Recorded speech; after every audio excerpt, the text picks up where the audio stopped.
আসসালামু আলাইকুম সুপ্রিয় শ্রোতা মণ্ডলী, আশা করি আপনারা সকলেই ভালো আছেন আর আপনারা শুনছেন ইসলামিক গল্পের আসর।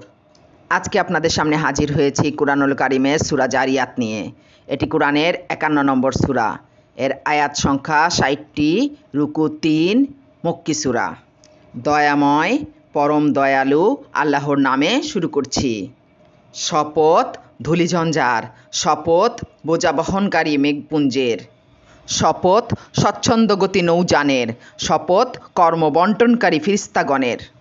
তোমাদিগকে প্রদত্ত প্রতিশ্রুতি অবশ্যই সত্য, কর্মফল দিবস অবশ্যম্ভাবী। শপথ বহু পথ বিশিষ্ট আকাশের, তোমরা তো পরস্পর বিরোধী কথায় লিপ্ত। যে ব্যক্তি সত্যভ্রষ্ট সেই উহা পরিত্যাগ করে। অভিশপ্ত হোক মিথ্যাচারীরা, যাহারা অজ্ঞ ও উদাসীন। উহারা জিজ্ঞাসা করে, কর্মফল দিবস কবে হইবে? বলো, সেই দিন যখন উহাদিগকে শাস্তি দেওয়া হইবে অগ্নিতে। তোমরা তোমাদের শাস্তি আস্বাদন করো। তোমরা এই শাস্তি ত্বরান্বিত করিতে চাহিয়াছিলে। সেদিন নিশ্চয়ই মুত্তাকিরা থাকিবে প্রশ্রবণ বিশিষ্ট জান্নাতে, উপভোগ করিবে তাহা যাহা তাহাদের প্রতিপালক তাহাদিগকে দিবেন, কারণ পার্থিব জীবনে তাহারা ছিল সৎকর্মপরায়ণ। তাহারা রাত্রির সামান্য অংশই অতিবাহিত করত নিদ্রায়। রাত্রির শেষ প্রহরে তারা ক্ষমা প্রার্থনা করিত, এবং তাহাদের ধন সম্পদে রহিয়াছে অভাবগ্রস্ত ও বঞ্চিতের হক। নিশ্চিত বিশ্বাসীদের জন্য নিদর্শন রহিয়াছে ধরিত্রীতে, এবং তোমাদের মধ্যেও তোমরা কি অনুধাবন করিবে না? আকাশে রহিয়াছে তোমাদের রিজিক ও প্রতিশ্রুত সমস্ত কিছু।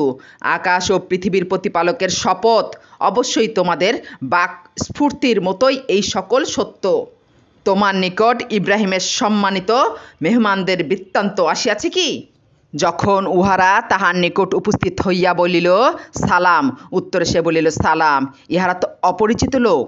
অতঃপর ইব্রাহিম তাহার স্ত্রীর নিকট গেল এবং একটি মাংসল গোবৎস ভাজা লইয়া আসিল ও তাহাদের সামনে রাখিল এবং বলিল, তোমরা খাইতেছ না কেন? ইহাতে উহাদের সম্পর্কে তাহার মনে ভীতির সঞ্চার হইল।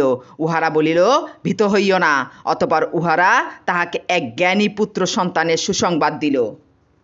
তখন তাহার স্ত্রী চিৎকার করিতে করিতে সম্মুখে আসিল এবং গাল চাপড়াইয়া বলিল, এই বৃদ্ধা বন্ধার সন্তান হইবে?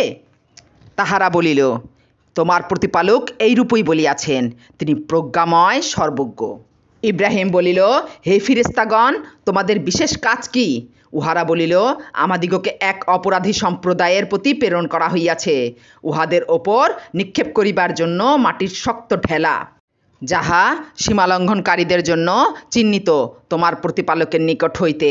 সেথায় যেসব মুমিন ছিল আমি তাহাদিগকে উদ্ধার করিয়াছিলাম, আর সেথায় আমি একটি পরিবার ব্যতীত কোনো আত্মসমর্পণকারী পাই নাই।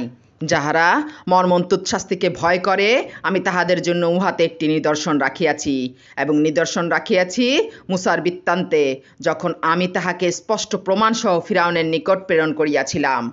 তখন সে ক্ষমতার দম্ভে মুখ ফিরাইয়া লইল এবং বলিল, এই ব্যক্তি হয় এক জাদুকর, না হয় এক উন্মাদ।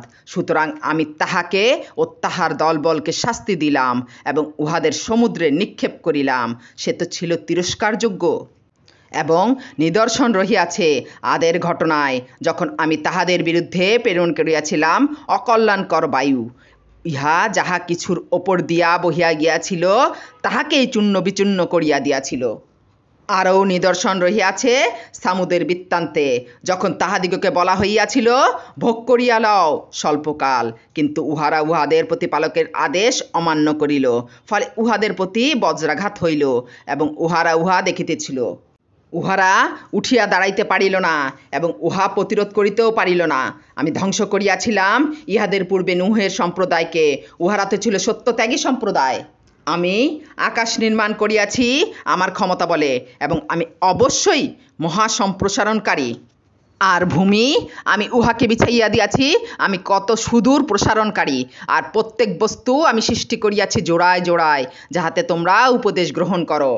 অতএব তোমরা আল্লাহর দিকে ধাবিত হও, আমি তোমাদের প্রতি আল্লাহ প্রেরিত স্পষ্ট সতর্ককারী।